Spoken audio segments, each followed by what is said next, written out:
Hi there, Sanmunani Molweni. Welcome to Fix channel. If you're here, please subscribe before the end of the video. If returning, thank you for love and support.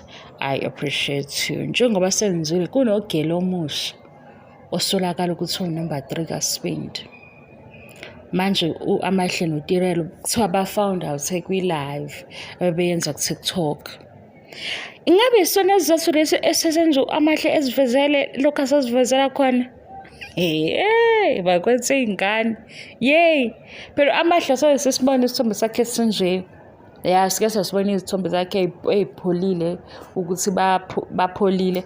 Kodwa ke guys, manibuka kwizingane zesithembu bayabashutha bekwisimwe. Kuwukuthi siyaqala ukubona amahle post kanje.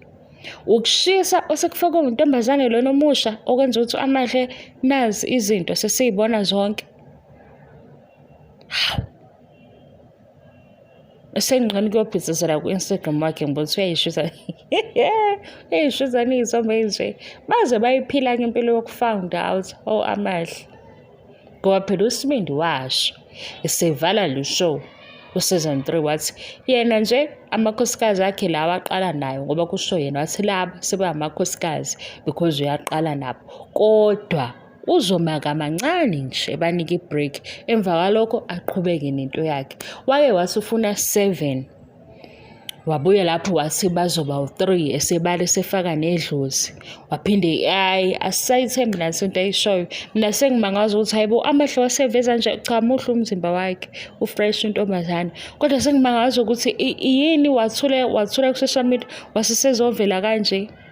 Kodwa ke phela likho iphutha kuyashisa kupholiwe la kupholwe khona noma intombazane le ngoba phela ikhona leyo nto ey'nganeni ukuthi mase kuvele omusha ke ake ngifake mhlampe yabo i-hairstyle entsha or ngigqoke ngenye indlela i-pressure ngoba omunye uqinise ngokumgada uSibindi cha umgadile. Nganitshela ukuthi sifanisa ngisho ivoice kaSibindi naye kwamanye amavidiyo. Khathi lezi ngane zizophithizela kuze kube nini kodwa bazikhetheleke. Zizoba bazothi nangu amahle abanye bathi ugogo flow uzothini. Guys, angizukwazi ukunilethela iy'ndaba zabantu ey'julile ngoba ngiyagowa isikhathi esincane.